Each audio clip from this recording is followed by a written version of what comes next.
Yes hello friends, जो हम English में सब्जेक्ट वर्ब एग्रीमेंट पढ़ रहे थे उसका पार्ट 1 मैंने करा दिया है। उसको आप पहले देखो अगर आपने नहीं देखा है तो। ये हमारा सेकंड पार्ट है, उसमें मैंने मोस्ट इंपॉर्टेंट चीजें डिस्कस करी है। अब उसके अलावा जो रिमेनिंग चीजें बची है, जो एग्जाम पॉइंट ऑफ व्यू से जो इंपॉर्टेंट है, उसको मैंने इस वाले पार्ट में कवर किया है। तो आप लास्ट तक जुड़े रहिए, 101% आपको बहुत ज्यादा फायदा होने वाला है। अब सीधा हम चलते हैं क्वेश्चंस की ओर, पॉइंट की ओर। जो हमारा पॉइंट है, नेक्स्ट पॉइंट हम पढ़ रहे हैं, अगर कभी भी किसी सेंटेंस में इनडेफिनेट प्रोनाउन आ जाए। इनडेफिनेट प्रोनाउन किसको कहते हैं? जिसका जेंडर क्लियर नहीं होता है। जैसे मैंने बोला ही मतलब पुरुष है, ठीक है, उसका जेंडर क्लियर है। जैसे मैंने बोला शी उसका जेंडर क्लियर है, महिला है, ठीक है। मैंने बोला राम सीता, ये जेंडर क्लियर है, ठीक है। बट मैंने लिखा समवन, जैसे लिखा मैंने एवरीवन का जेंडर क्लियर नहीं है। Everybody, no one, nobody, someone, somebody, anyone, anybody, ये सारे इनडेफिनेट प्रोनाउन है, ठीक है। जब भी किसी सेंटेंस में इनडेफिनेट प्रोनाउन अगर सब्जेक्ट बनता है, सब्जेक्ट वर्ब एग्रीमेंट टॉपिक पढ़ रहे हैं तो इसमें वर्ब इंपॉर्टेंट है, सब्जेक्ट के अनुसार जो वर्ब आती है वो बहुत इंपॉर्टेंट है। अगर किसी भी सेंटेंस के अंदर इनडेफिनेट प्रोनाउन अगर सब्जेक्ट बनता है तो ध्यान रखना, हमें लगता ये है कि ये प्लूरल है पर होता क्या है? सिंगुलर। तो देखिए यहां पे क्या लिखा है, मैंने लिखा everyone, everybody, no one, nobody, someone, somebody, anyone, anybody. अगर किसी सेंटेंस में सब्जेक्ट है तो वर्ब हमेशा सिंगुलर ही आएगी। देखो कैसे, मैंने लिखा एवरीवन नो या knows the importance of English. ये एग्जाम का क्वेश्चन लिखा है आपके सामने, प्रीवियस ईयर एग्जाम का क्वेश्चन है। तो देखो एवरीवन नो या नोज, बताओ क्या आना चाहिए? एवरीवन हमें लग रहा है हर व्यक्ति की बात कर रहा है, तो बहुत सारे व्यक्ति उनकी बात कर रहा है, पर ध्यान रखना हर एक व्यक्ति की बात कर रहा है, तो वर्ब क्या आएगी? सिंगुलर। इंडिविजुअल की बात कर रहा है, अब इसके साथ वर्ब सिंगुलर आएगी। तो मेन वर्ब सिंगुलर कब होती है? जब उसमें क्या आ जाता है लास्ट में? एस या ईएस। तो क्या हो जाएगा? एवरीवन नोज, ना कि नो तो प्लूरल है। वी नो, मैं बोलता she knows her knowledge, she knows her talent, ठीक है। तो ये एवरीवन नोज आएगा, सिंगुलर वर्ब आएगी, नो नहीं आएगा। Everyone knows the importance of English, हर एक व्यक्ति को पता है इंपॉर्टेंस क्या है अंग्रेजी की, ठीक है। आप लोग भी पढ़ रहे हैं तो आपको पता है इंग्लिश की क्या इंपॉर्टेंस है। हर कॉम्पिटिटिव एग्जाम में अगर कोई एग्जाम आपको रैंक में कन्वर्ट करता है वो सब्जेक्ट इंग्लिश है। दूसरा, नोबडी हैज या हैव अंडरस्टूड एनीथिंग, जो है कोई व्यक्ति जो सारी चीज नहीं समझ सकता है, तो नोबडी सेंटेंस का सब्जेक्ट आ रहा है, तो वर्ब क्या आएगी? सिंगुलर। हैज के साथ वर्ब की थर्ड फॉर्म आती है, तो अंडरस्टैंड फर्स्ट फॉर्म है, अंडरस्टूड थर्ड फॉर्म है, ठीक है। अंडरस्टूड एनीथिंग, और ये नेगेटिव सेंस है इसलिए हमने एनी यूज किया है, ये भी ध्यान रखिएगा। तो नोबडी हैज आएगा, एवरीवन नोज आएगा। अब लिखा है नो वन फाइंड या फाइंड्स, अब जल्दी से आप आंसर कर सकते हो, बताओ क्या आएगा? No one finds the movie interesting. कोई भी फाइंड नहीं कर सकता जो मूवी इंटरेस्टिंग है उसकी बात। नो वन फाइंड्स, तो आंसर क्या हो जाएगा? No one finds the movie interesting, तो आंसर क्या होगा? फाइंड्स, फाइंड नहीं आएगा। तो ये वेरी वेरी इंपॉर्टेंट है। इसके साथ जब भी किसी सेंटेंस में आते हैं ये सब, तो जो वर्ब आएगी वो वर्ब हमेशा क्या आएगी? सिंगुलर आएगी इन सबके साथ। तो इसका स्क्रीनशॉट लेके आप नोट डाउन कर लीजिए, इसके साथ वर्ब सबके साथ क्या आएगी? सिंगुलर। तो आई होप कि आपको पहला पॉइंट जो मैंने पढ़ाया वो समझ आ चुका है। Come to the second point, अब हम नेक्स्ट की ओर जाएंगे। अब देखो ये लिखा है, मैंने कुछ इंपॉर्टेंट पॉइंट लिखे हैं, ठीक है। अब ये सारे वर्ड्स भी अगर किसी सेंटेंस में सब्जेक्ट बनते हैं तो वर्ब इसके साथ भी सिंगुलर आती है। इसका कारण है क्यों, यहां पे अभी मैंने बताया क्यों, क्योंकि ये हर एक व्यक्ति की बात करेगा, इंडिविजुअल की बात करता है, इसलिए वर्ब क्या आएगी? सिंगुलर। अब हम बात करेंगे each, every, either, neither, one और नन, ठीक है। ईच मतलब बहुत सारों में से किसी एक का सेलेक्ट करना है। ईच ऑफ द बॉयज, बहुत सारे बॉयज में से एक बच्चा है। एवरी भी होता है, एवरी भी बहुत सारों में से, एवरी वन, ठीक है। एवरी वन मतलब हर एक की, बहुत सारों में से किसी एक की बात करें तो एवरी ईच, ये बहुत सौ में से किसी एक की बात की जाती है तो हम ये यूज करते हैं। ईच और एवरी तब यूज करा जाता है जब बहुत सौ में से किसी एक की बात की जाए। इधर यूज होता है वन आउट ऑफ टू, दो में से कोई एक की बात की जाए तो इधर यूज करेंगे। नीदर होता है दो में से कोई एक भी यूज नहीं होता है, एक का भी काम नहीं होता है। जीरो आउट ऑफ टू, इसका है one out of many, one out of two, zero out of two, one out of many और जीरो आउट ऑफ मैनी, ठीक है। बहुत सौ में से कोई एक भी नहीं, बहुत सौ में से कोई एक, दो में से कोई एक भी नहीं, दो में से कोई एक और बहुत सौ में से कोई एक, ठीक है। अब याद करते हैं ईच और एवरी में बहुत माइनर सा डिफरेंस है। जब हम 20-25 लोगों की बात करते, सॉरी 10-12 लोगों की बात करेंगे ईच, और जब बहुत सारे लोगों की बात करेंगे 100-200-500 की बात करेंगे तो एवरी यूज करते हैं, ठीक है। और इनके साथ इंपॉर्टेंट क्या है? वर्ब क्या आएगी? सिंगुलर आएगी। देखो each student has passed in the exam, sentence का सब्जेक्ट क्या है? सेंटेंस का सब्जेक्ट ईच है, तो वर्ब क्या आएगी? सिंगुलर, हैज आ गया, ठीक है। एवरी टीचर या पेरेंट एंड स्टूडेंट? अब देखो कितना अच्छा सवाल है, एग्जाम का क्वेश्चन लिखा है मैंने आपके सामने, every teacher parent and student. हर बच्चे को लग रहा है कि ये तो बहुत सारे टीचर की बात कर रहा है, पेरेंट की भी बात कर रहा है, स्टूडेंट की बात कर रहा है, तो वर्ब क्या आनी चाहिए? प्लूरल आनी चाहिए। पर बेटा ध्यान रखिएगा, आगे क्या लगा है? एवरी, आगे क्या लगा है? ईच। तो ध्यान रखना इनके साथ वर्ब हमेशा क्या आएगी? सिंगुलर। एवरी टीचर, हर एक टीचर की बात कर रहा है, एवरी पेरेंट, हर पेरेंट की बात कर रहा है, एवरी स्टूडेंट, हर बच्चे की, हर स्टूडेंट की बात कर रहा है, तो क्या आएगा? इज। यहां पे आंसर क्या आएगा? Is expected to work together. हर टीचर, हर पेरेंट, हर स्टूडेंट चाहता है कि वो क्या करें? साथ में काम करें, तो ये चाहता है। तो हमको लग रहा है कि ये सेंस प्लूरल है, पर मीनिंगफुल क्या होगा? इसका मीनिंग क्या होगा? सिंगुलर सेंस में होगा, तो वर्ब क्या आएगी? सिंगुलर आएगी। ठीक है, तो आई होप कि आपको यहां तक जितना भी मैंने पढ़ाया है आपको सबको क्लियर हुआ है। इसका स्क्रीनशॉट ले लीजिए इसको आराम से। ठीक है, अब हम चलते हैं नेक्स्ट पॉइंट की ओर। अब हमारा ये रहा, ठीक है, नाउन ऑफ नाउन का पॉइंट है। तो ध्यान रखना, जब एक नाउन दे रखा है, दूसरा नाउन दे रखा है, ठीक है, नाउन 1 दे रखा है, नाउन 2 दे रखा है, ठीक है, ये बहुत अच्छा पॉइंट है, इसको थोड़ा सा मैं ढंग से समझाऊंगा। देखो यहां पे जो वर्ब आती है, देखो ये वाला पॉइंट आपको क्लियर हो गया? ठीक है, ये तो चीजें समझ आ गई ना आपको? ठीक है, देखो वापस रिवीजन कर लेते हैं हम फटाफट से। यहां से स्टार्ट किया था, ये अगर आए तो वर्ब हमेशा सिंगुलर आएगी, उसके बाद ये भी सारी चीजें आए तो भी वर्ब सिंगुलर आएगी। क्यों? क्योंकि ये सिलेक्शन करने वाले शब्द हैं, एक दो बहुत सौ में से कोई एक ही हम बात करते हैं, वो वाले शब्द है। फिर हम बात करेंगे ये। ठीक है, देखो बेटा क्या है, नाउन ऑफ नाउन, कभी भी नाउन ऑफ नाउन का स्ट्रक्चर बनता है तो वर्ब हमेशा क्या आएगी? फर्स्ट नाउन के अकॉर्डिंग आएगी, पहले नाउन के अकॉर्डिंग आएगी। कैसे? मैंने लिखा ईच ऑफ द बॉयज, बहुत सारे बॉयज में से किसी ईच की बात कर रहा है, ईच की बात कर रहा है तो वर्ब इसके अकॉर्डिंग आएगी। और आपको पता है ईच और every, either, neither, none, no one, everyone, someone, ये अगर किसी सेंटेंस का सब्जेक्ट बनता है तो वर्ब हमेशा सिंगुलर आती है। तो यहां पे वर्ब क्या आएगी? सिंगुलर। तो ईच के अकॉर्डिंग वर्ब हमने क्या लगा दी? Is. Each of the students, बहुत सारे स्टूडेंट में से, ईच ऑफ द बॉयज, बहुत सारे बॉयज में से, हर एक की वो बात कर रहा है तो इज गिविंग हिज नोट्स, वो क्या कर रहे हैं? अपने नोट्स को दे रहे हैं, इज गिविंग हिज नोट्स। तो आई होप कि आपको क्लियर हुआ होगा, यस और नो?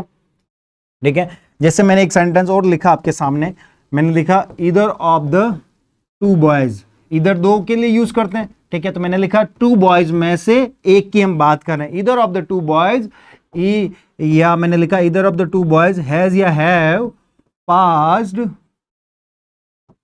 इन एसएससी एग्जाम, ये मैंने आपके सामने लिखा। ठीक है, either of the two boys, इन दो बच्चों में से एक बच्चे की हम बात कर रहे हैं। इधर मतलब क्या होता है? दो में से कोई एक, तो वर्ब क्या आएगी? सिंगुलर। अगर यहां लिखता नीदर, दो में से कोई एक भी नहीं, तो भी वर्ब तो सिंगुलर ही आती है क्योंकि दो में से कोई एक भी नहीं है। ठीक है, तो बात हम सिंगुलर सेंस की कर रहे हैं, इसलिए वर्ब क्या आ जाएगी? सिंगुलर। और हैज के बाद वर्ब की थर्ड फॉर्म आती है, आपको पता ही है। और टू बॉयज है, या फाइव बॉयज होता था इधर नहीं आएगा, या फाइव बॉयज होते ही, फाइव बॉयज होते ही यहाँ क्या आएगा? ईच या एवरी आ जाएगा, पर कभी भी इधर नहीं आएगा। इधर और नीदर दो के लिए बात की जाती है। तो आई होप कि आपको यहाँ तक क्लियर हो गया होगा। चलें अब आगे, ये ठीक है। अब सेंटेंस का सब्जेक्ट क्या है? ईच। ईच आ रहा है तो आपको पता है आगे कुछ भी हो, ईच बॉय एंड गर्ल, हमें लग रहा है प्लूरल होगा, पर वर्ब क्या आएगी? Singular. Each boy and girl, हर एक बच्चे की, हर एक लड़के की, हर एक लड़की की बात कर रहा है। इज क्या लिखा है? Is helping. ठीक है, इज हेल्पिंग, ये is happy, sorry, each boy and girl is happy, HAPPY, is happy. ठीक है, नेक्स्ट लिखा either of the two boys has या हैव फिनिश्ड द टास्क, तो आपको पता है इधर आ रहा है, दो बॉयज की बात कर रहा है तो हैज आ जाएगा। वन ऑफ द लीडर्स, अब देखो, अब यहां हमेशा याद रखना, मैंने जो ये बताया था, क्या बताया था आपको, वापस रिवाइज कराता हूं। ये जो वाला नाउन है, सेकंड नाउन हमेशा प्लूरल आएगा। जब भी ऑफ वाला स्ट्रक्चर हो तो ये हमेशा प्लूरल आएगा। क्यों आएगा? क्योंकि बहुत सौ में से कोई एक की बात करेगा, बहुत सौ में से किसी एक की बात करता है। ठीक है, इसलिए तो टू बॉयज में से एक की बात कर रहा है, ये बॉयज होगा। दो में से कोई एक की बात कर रहा है तो ये प्लूरल होगा हमेशा। ठीक है, अब यहां देखते हैं, इधर ऑफ द टू बॉयज, ठीक है, ईच, ये तो ऑफ नहीं लगा है, वन लगा है, वन ऑफ द लीडर्स, बहुत सौ लीडर्स में से एक की बात कर रहा है। ठीक है, वन ऑफ द लीडर्स, बहुत से लीडर्स में से एक की हम बात कर रहे हैं तो वर्ब क्या आएगी? सिंगुलर। ठीक है बेटा, ध्यान रखना, वन ऑफ द लीडर्स, बहुत से लीडर्स में से, यहां लीडर लिखोगे तो भी गलत, एक में से एक तो कैसे होगा? One of my friend, sentence structure गलत है, वन ऑफ माई फ्रेंड गलत है, वन ऑफ माई फ्रेंड्स, बहुत से फ्रेंड्स में से एक फ्रेंड है जो क्या है? हेल्पिंग नेचर रखता है मेरा। ठीक है, तो ऐसा होगा, वन ऑफ द लीडर्स, बहुत से लीडर्स में से एक की बात कर रहा है तो वर्ब क्या आ जाएगा? इज। और ये भी प्लूरल होना जरूरी है। One of the leaders, know या नोज, अब तो आप बता ही दोगे वर्ब किसके अकॉर्डिंग आएगी, इस वन के अकॉर्डिंग आएगी। नाउन ऑफ नाउन का स्ट्रक्चर है, तो ये नाउन हमेशा प्लूरल आएगा, तो वर्ब इसके अकॉर्डिंग आएगी, तो वर्ब इसके अकॉर्डिंग, वन के अकॉर्डिंग क्या आनी चाहिए, सिंगुलर, तो क्या हो जाएगी, नोज। आई होप कि आपको यहां तक समझ आ गया है, क्लियर। तो जब भी नाउन ऑफ का नाउन का स्ट्रक्चर हो, क्या हो, जब भी नाउन ऑफ नाउन का स्ट्रक्चर हो, तो याद रखना जो सेकंड नाउन होता है वो हमेशा प्लूरल होता है, और वर्ब हमेशा फर्स्ट नाउन के अकॉर्डिंग आएगी। अगर फर्स्ट नाउन प्लूरल है तो क्या आएगा, सिंगुलर। अगर first noun plural singular, first noun singular तो verb singular, first noun plural तो वर्ब भी प्लूरल। अगर यहाँ वन की जगह 10 होता, 10 ऑफ द लीडर्स, बहुत सारे लीडर्स में से 10 है, तो यहाँ प्लूरल लगा देंगे हम, ठीक है। तो ये ध्यान रखना है आपको, बहुत सौ में से एक की बात कर रहा है, दो में से कोई एक की बात कर रहा है, ईच लगा है, तो ये सब सिंगुलर सेंस को बताते हैं, इसलिए हमने वर्ब क्या लगाई है, सिंगुलर। इसका स्क्रीनशॉट ले लीजिए आप एक बार, क्लियर। अब हम आगे चलेंगे, या नोज आ जाएगा, knows is the ability. Next, अब देखो क्या है, अगर किसी सेंस में किसी स्ट्रक्चर में ये सब आ रहे हैं, all, some, most, the few, many, ये क्या बता रहा है, प्लूरल सेंस को बता रहा है। ऑल मतलब सभी, सम मतलब कुछ, मैनी मतलब बहुत सारे, द फ्यू मतलब बहुत ज्यादा, ठीक है, मैनी, मोस्ट, ठीक है, इनके साथ वर्ब हमेशा क्या आएगी, प्लूरल, ये ध्यान रखना है। मोस्ट ऑफ द बॉयज, बहुत सारे बॉयज में से मोस्ट मतलब बहुत से में से भी बहुत सारे हैं, ठीक है, क्या कर रहे हैं, गुड इन द क्लास, जो अच्छे हैं, ठीक है। Most of the boys in the, most of the boys are good in the class, जो है अच्छे हैं, पढ़ने में हो, किसी में भी अच्छे हो, क्लास में मैन बिहेवियर वाइज अच्छे हो, बोलने में अच्छे हो, लिखने में अच्छे हो, या परसेंटेज वाइज अच्छा हो, नॉलेज वाइज अच्छा हो, तो ध्यान रखना कि बहुत से में से मोस्टली जो बच्चे हैं वो कैसे अच्छे। तो यहाँ पे मोस्ट के अकॉर्डिंग आएगी वर्ब, और मोस्ट के अकॉर्डिंग हम वर्ब क्या लगा देंगे, plural. Most of the boys, ये जो है noun, noun of noun, noun of noun, noun of noun, तो सेकंड नाउन हमेशा प्लूरल आएगा, वर्ब हमेशा फर्स्ट नाउन के अकॉर्डिंग, ये लगा दिया मैंने, ठीक है। अब देखो ऑल द गर्ल्स, अब तो यहां पे तो लिखा ही, ऑल ही लिखा है, all the girls are preparing for exam, ठीक है। ऑल लगा है, ऑल के साथ द गर्ल्स लगेगा, ऑल बॉय नहीं होगा, all the boys, all girl नहीं होगा, ऑल द गर्ल्स, ठीक है, ध्यान रखना, all the girls, all the boys are preparing for exam, ठीक है। बट स्पेशल आप ध्यान रखना कि ऑल के साथ, ऑल में कभी अनकाउंटेबल नाउन की बात करें, जैसे हम लिखते हैं ना ऑल इज वेल, तो ये भी सेंटेंस करेक्ट है। कुछ केसेस में ऑल के साथ सिंगुलर वर्ब भी आ जाती है, बट यहां डिफाइन किया है ना, यहां हमने सब्जेक्ट डिफाइन कर दिया, ठीक है। ऑल के बाद नाउन तो प्लूरल वर्ब, ऑल के बाद हमने नाउन नहीं लिखा है, तो ये वर्ब इसके अकॉर्डिंग आ रही है, ठीक है। वेल अनकाउंटेबल है तो इज लगा दिया हमने, ठीक है। तो ये थोड़ा ध्यान देना। अब मैं आपको एक और स्ट्रक्चर समझाता हूं इसको पढ़ने से पहले, ठीक है। अब देखो एक कुछ कॉन्सेप्ट समझाता हूं, मैंने जैसे लिखा the manager, noun of noun का कॉन्सेप्ट है ना, इसी में मैं बता रहा हूं, the manager of the company is या आर, आगे मैंने सेंटेंस नहीं लिखा, ठीक है। अब आपको बताना है ये क्या है, ये आपका नाउन, ये भी आपका नाउन, और ये ऑफ, तो नाउन ऑफ नाउन है तो वर्ब हमेशा फर्स्ट नाउन के अकॉर्डिंग आएगी, ठीक है। अब the manager of the company, ठीक है, एक मैनेजर है किसी एक कंपनी का, तो वर्ब क्या आएगी, सिंगुलर, ठीक है, इसके अकॉर्डिंग। अब मैं लिखता द मैनेजर्स, क्या लिखता, the managers of the company, एक कंपनी के बहुत सारे मैनेजर्स हैं, ठीक है। जब एक सेकेंड मैं अलग अलग ही लिख देता हूं, ये लिखा तो मैंने क्या लगाया, इज। अब मैं लिख रहा हूं द मैनेजर्स आपके सामने, the managers of the company is या आर। अब बताओ बेटा, यहां बहुत सारे मैनेजर्स हैं जो किसी कंपनी के, तो क्या आ जाएगा, आर, ठीक है। नेक्स्ट मैंने लिखा the manager of the companies, बहुत सारी कंपनीज की मैं बात कर रहा हूं, तो बच्चों को क्या लगता है, कंपनीज आ रहा है तो वर्ब क्या आएगी, प्लूरल। तो भी आप ध्यान रखना, जब कंपनीज आ रहा है और नाउन ऑफ नाउन का स्ट्रक्चर है तो इसके अकॉर्डिंग वर्ब लगानी। एक मैनेजर है वो बहुत सारी कंपनीज का मैनेजर हो सकता है, एक व्यक्ति बहुत सारी कंपनी का भी मैनेजर हो सकता है, जिसकी 10 कंपनी है, 10 कंपनी में मैनेजर वही है। तो यहाँ पे मैनेजर जो है वो क्या है, सिंगुलर है, तो हम वर्ब क्या लगाएंगे, इज। इसको आप बहुत ढंग से समझिएगा क्या कहना चाह रहा हूं मैं, ठीक है। यहाँ एक मैनेजर की बात कर रहा है तो इज, यहाँ बहुत सारे मैनेजर की बात कर रहा है तो आर, यहाँ सिंगुलर मैनेजर की बात कर रहा है तो इज। ये अपने को सेकंड नाउन आपको नहीं देखना है, क्लियर। तो आई होप कि आपको जो मैं समझाना चाह रहा हूं वो आपको समझ आ गया होगा। जब भी नाउन ऑफ नाउन का स्ट्रक्चर हो तो हमेशा याद रखिएगा कि क्या होगा, वर्ब हमेशा फर्स्ट नाउन के अकॉर्डिंग आती है, ठीक है। अब हम बात करेंगे नेक्स्ट, ठीक है। अब हमारा ये रहा, हाँ, when subject period of time की बात करें, डिस्टेंस की बात करें, सम ऑफ मनी इनकी बात करें, तो भी इसके साथ भी हम क्या यूज करेंगे, वर्ब सिंगुलर यूज करेंगे। देखो एग्जांपल देख लेते हैं, जैसे मैंने लिखा 1200 किलोमीटर इज ये are long distance for us to travel in a day. ठीक है, देखो 1200 किलोमीटर को ट्रेवल करना है, ठीक है, और लॉन्ग डिस्टेंस फॉर अस हमारे लिए to travel in a day, एक दिन में 1200 किलोमीटर को ट्रेवल करना है। 1200 इसका स्क्रीनशॉट नहीं लिया ना आपने, इसका स्क्रीनशॉट ले लीजिए, इसका ले लीजिए, इसका ले लीजिए, ठीक है। जिसने स्क्रीनशॉट नहीं लिया है फटाफट पोस्ट कर रहा हूं, ले लो। हाँ, 1200 किलोमीटर्स इज या are long distance for us, 1200 kilometer जो हमारी लंबी डिस्टेंस है, to travel in a day, एक दिन में 1200 किलोमीटर ट्रेवल करना है। अब यहां मैंने कहीं पे भी ये नहीं बताया कि 1200 किलोमीटर को अलग अलग डिवाइड किया, मैंने 1200 किलोमीटर को एक सिंगल यूनिट में डिसाइड किया है।